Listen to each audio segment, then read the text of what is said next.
il y a des choses avec lesquelles nous ne pouvons lutter. J'ai beau mélanger du coca avec du café pour rester éveillé. Oh, c'est dégueulasse. Parfois j'arrive à résister au silence de la nuit pour regarder ce même film. Un film que je connais par cœur, que vous connaissez sans doute par cœur vous aussi. C'est alors que ce mélange entre café et coca se révèle plus utile que prévu. Utile pour aborder notre film du jour, à savoir Freddy et les griffes de la nuit.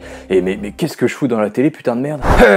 Salut beau gosse. Salut belle gosse. Vous avez du mal à dormir en ce moment, mais c'est normal, la période elle est totalement anxiogène. Et ça tombe bien, aujourd'hui j'ai envie d'être un petit con aigri, vous savez, ce petit tonton flingueur qui fait chier tout le monde lors des repas de Noël. J'ai envie d'être ce mec là, et vous savez quoi, notre film du jour va me permettre d'être aigri et de parler d'un grand classique du cinéma, puisqu'on va parler d'un film sorti en 1984, je pense évidemment à Freddy et les griffes de la nuit. Rendez-vous compte, 1984 quoi, j'étais dans les boules de mon père quoi. Les griffes de la nuit c'est évidemment considéré comme un énorme classique du cinéma de genre, et plus particulièrement de ce cinéma horrifique, et ça tombe bien parce que à la fois ça plaît, on va dire, à ceux qui aiment regarder que des films d'horreur toute l'année, comme moi, et ça plaît en même temps à un petit public en quête de sensations fortes, en quête de dimensions peut-être un peu plus populaires, qui regarde pas forcément des films d'horreur, mais qui aime une sorte de divertissement horrifique bien fait. Parce qu'il faut le dire, Les Griffes de la Nuit c'est bien fait, parce que oui, par son concept, par son histoire, par ses idées, et enfin bref, par tous les personnages également, Les Griffes de la Nuit c'est vraiment une œuvre profondément intéressante, et on va essayer de s'y intéresser aujourd'hui, c'est l'objectif de la vidéo quoi. Les Griffes de la Nuit c'est la sombre histoire d'un groupe d'adolescents confrontés à une sordide créature sortie tout droit de leur cauchemar, Freddy Krueger. Rapidement ils se rendent compte que toute rationalité a disparu, et même si personne ne veut les croire, il y a bien un démon qui peut les tuer dans leur sommeil. Le groupe diminue petit feu par petit feu, et une seule personne semble capable de survivre à ce massacre, Nancy Thompson. Salut Nancy! Bande de pédophiles. Nancy enquête sur le passé de Freddy Krueger tout en essayant de comprendre la logique derrière le monde des rêves. Un monde des rêves où seul Freddy est le maître, tel un dieu qui s'amuse à planter une sinistre logique dans une fausse réalité. Pour réussir à vaincre ce dieu des rêves, elle décide de l'emmener dans le seul endroit où elle possède la force de le terrasser, notre propre monde, et réussit à le vaincre. Les Griffes de la Nuit présentent tout d'abord une véritable défaillance de l'adolescence. On va dire qu'à l'adolescence, on est en train de devenir des adultes et on est en train de quitter ce monde de l'enfance. On manque de maturité, mais en même temps, on a beau essayer de devenir mature, on est toujours, on va dire, freiné, que ce soit par nos parents, par notre caractère, par le fait qu'on découvre notre corps, on découvre aussi notre caractère, la façon dont on est impulsif, ou la façon au contraire dont on est relativement calme. Sans oublier que les parents nous réduisent tout le temps à l'enfance, ils nous voient encore comme des enfants, ils n'acceptent pas que l'on grandisse tout simplement. C'est exactement ce que montrent Les Griffes de la Nuit, et c'est sans doute l'un des thèmes les plus importants du long métrage. Dans Les Griffes de la Nuit, ce sont les parents des adolescents qui ont décidé de tuer Freddy, avant que celui-ci ne devienne un véritable boogeyman. Il y a des sombres secrets qui règnent dans la ville, et plutôt qu'expliquer à leurs enfants la situation,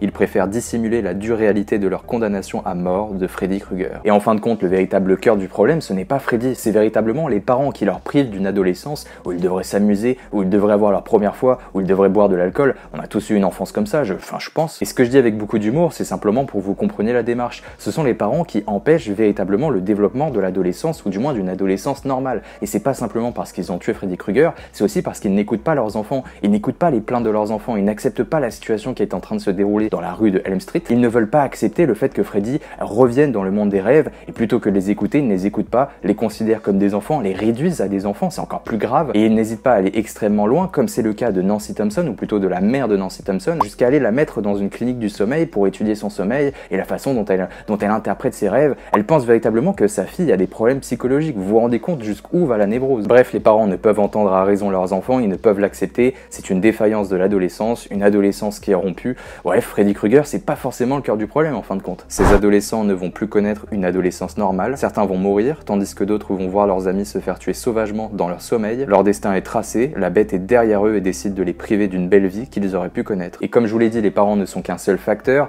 il y a évidemment Freddy Krueger qui va être en quelque sorte celui qui apporte le châtiment du fait qu'il y a cette défaillance dans l'adolescence. Les adolescents vont connaître des choses qu'ils ne devraient pas connaître, ils devraient penser à aller au lycée, à s'amuser, etc. Là au contraire, ils doivent essayer d'affronter quelque chose qui modifie complètement leur perception du monde, c'est extrêmement violent. Ils vont connaître des drames, des sordides drames, ça impose quelque chose d'extrêmement violent pour leur psychologie, sans oublier que ça va modifier également leur comportement, la façon dont ils vont agir avec les autres. Ils vont devenir plus impulsifs, notamment Nancy qui n'arrive pas à se faire comprendre par sa mère, et donc elle essaie d'être un peu plus virulente avec elle, ou même avec son père. Sans oublier le fait qu'il se bourre de médicaments, il n'hésite pas à se faire du mal, il n'hésite pas à prendre du coca avec du café, enfin j'ai goûté, c'est vraiment dégueulasse. Ils sont véritablement privés de leur adolescence, et à cet âge-là, normalement on pense qu'à s'amuser, à prendre de la drogue, et à faire faire l'amour sans préservatif.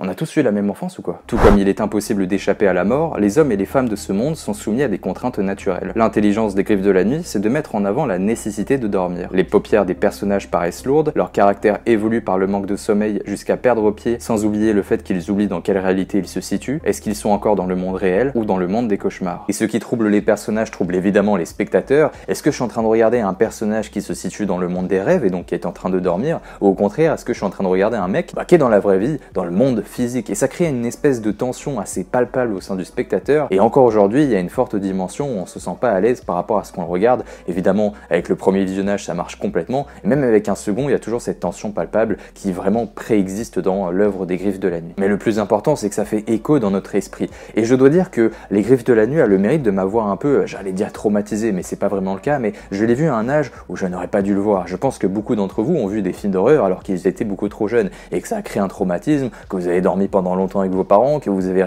dormi pendant longtemps avec la lumière allumée. Faites pas genre, assumez, c'est important d'assumer. Et ce que je veux dire par là, c'est que l'œuvre a dépassé le cadre du simple film. Elle a agi en moi, ça a créé un véritable lien en tant que spectateur avec l'œuvre, comme si elle dépassait notre dimension, comme si Freddy existait en fin de compte. Et donc j'ai essayé de trouver des techniques parce que quand j'étais petit, j'avais peur de dormir. J'étais en train de me dire, mais si je vais dans le monde des rêves, est-ce que je vais en ressortir? Et c'est parce que j'ai vu les Griffes de la Nuit beaucoup trop jeune. L'œuvre a véritablement agi sur moi avec la peur que cela a engendré quand j'étais jeune. Et du coup, quand j'étais plus petit, j'ai essayé de voir des forums qui parlaient de ce film par simple curiosité, et j'ai découvert qu'il y avait vraiment une communauté qui avait peur de dormir par rapport à ça et qui était toujours en train de se douter, mais est-ce que je suis dans le vrai monde ou est-ce que je suis dans mon sommeil? Quand tu dors, des fois, tu as vraiment ce moment où tu sais pas si tu es dans la réalité ou si tu dors. Je suis sûr que ça arrive à beaucoup d'entre vous quand vous dormez ou quand vous passez une mauvaise nuit, par exemple. Et du coup, sur ce même forum, ils demandaient des techniques pour savoir si on était éveillé ou si au contraire on était en train de rêver. Et du coup, une des techniques qui existait, c'était tout simplement de mettre ses doigts sur ses narines, sur son nez, de se boucher la respiration par le nez. En bouchant votre respiration nasale, c'est une technique qui vous permet de savoir si vous êtes en train de dormir. Si vous arrivez à respirer alors que vous avez vraiment la bouche et le nez bouchés, ça veut dire que vous êtes en train de dormir. Sinon, vous pouvez pas respirer à moins que vous n'arrivez pas à serrer fort. Une simple technique que j'ai découverte sur un forum et que j'utilise encore aujourd'hui quand je suis un peu troublé et quand je passe une mauvaise nuit. Juste en pressant mes narines, j'arrive à savoir si je suis dans le monde des rêves ou dans le monde de la réalité. Après, ça dépend de chaque individu. Certains font des rêves assez brutals, assez inculquants, assez presque comme si vous étiez dans un film.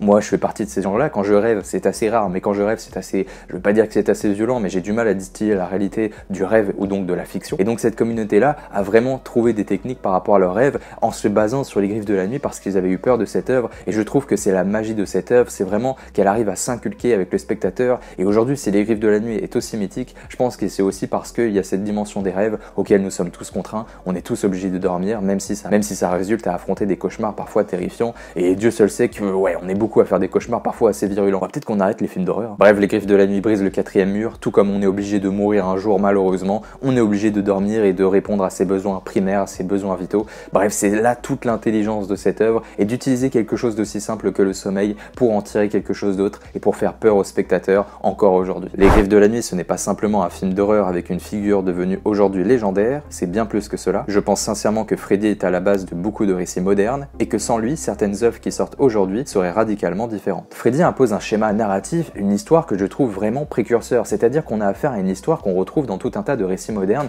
que ce soit dans les ouvrages, que ce soit dans les jeux vidéo, et évidemment dans le cinéma, ça paraît évident. On a affaire à un groupe d'adolescents qui manquent un peu de maturité, avec des personnes qui sont plus matures que d'autres, qui vont devoir affronter quelque chose de surnaturel dans un monde rationnel. Ils vont avoir un tout petit élément, le monde des rêves, Freddy, qui va bousculer leur quotidien et leur façon de percevoir le monde, et ils vont devoir affronter cette menace, cette créature sordide, dans son antre, c'est-à-dire dans l'antre de Freddy. Ils vont découvrir un monde assez fantasmagorique, à savoir le monde des rêves. C'est les récits modernes à la base de tout, que ce soit les adolescents, le monstre et la taverne du monstre, l'antre des rêves dans Freddy, et dans d'autres œuvres c'est complètement différent. On peut penser à Pennywise avec le film Ça ou l'ouvrage Ça de Stephen King, c'est des classiques, hein, ça faut absolument lire ou alors absolument regarder, c'est vraiment absolument incroyable. Le film Ça utilise le même schéma narratif, des enfants qui vont être confrontés à quelque chose, une sordide créature qui, on va dire, bouscule la réalité, bouscule la façon dont ils perçoivent le monde, et ils doivent à la fin du film se diriger dans la tanière et dans l'antre du monstre pour pouvoir l'affronter, et ça va encore une fois bousculer complètement leur rationalité et leur perception du monde, tellement ça va être assez violent. On trouve évidemment ça dans Stranger Things avec des personnages qui en plus de ça ont du mal à dire aux adultes parce qu'ils ont des parents, ils ont du mal à faire comprendre à leurs parents tout simplement qu'il y a quelque chose de bizarre qui se passe à Hawkins, la ville de Stranger Things,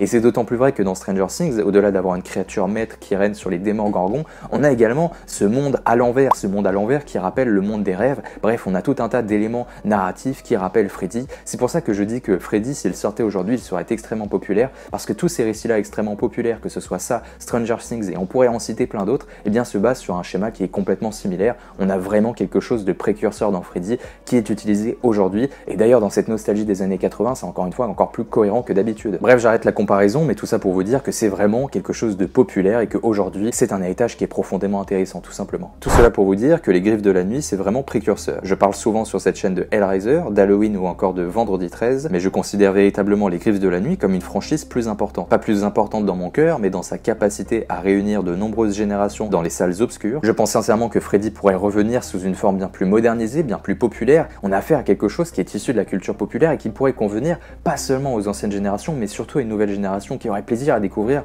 un monde des rêves organisé avec une véritable direction artistique, avec des effets spéciaux, bref, avec tout un tas d'éléments modernisés, avec de nouvelles technologies encore une fois sur cette franchise qui est assez vieillissante, et qu'en reprenant le même schéma narratif qu'on avait à l'époque, tout en intégrant des petits éléments, de la sauce un tout petit peu plus nouvelle qui apporte une forme de subtilité, on aurait quelque chose de très populaire qui pourrait convenir encore une fois à une nouvelle génération, qui pourrait devenir et faire de Freddy en fin de compte une nouvelle icône, la renaissance d'une icône aujourd'hui. Je suis persuadé que ça fonctionnerait en série, que ce soit sur Netflix ou les autres plateformes, et je suis encore plus persuadé que ça réussirait au cinéma. Alors est-ce que vous voulez un retour de Freddy? N'hésitez pas à me le dire dans les commentaires. En tout cas, Les Griffes de la Nuit, c'est un classique, et si vous l'avez pas vu, foncez dessus, parce que même vous, si vous avez jamais vu ce genre de film, je suis persuadé que par le simple concept et par l'icône qui est derrière, ça pourra vous plaire. Eh bien écoutez les amis, c'était une vidéo assez compliquée, j'espère qu'elle vous a plu, j'espère que vous avez compris l'ensemble de mes propos. Prenez soin de vous, n'hésitez pas à vous abonner, à liker, à partager, bref, tu connais toute la dimension propagande de la chaîne, tu sais comment ça marche dans tous les cas. Prends soin de toi, je te fais de gros bisous, mouah, ciao Ben et les gars, à la prochaine.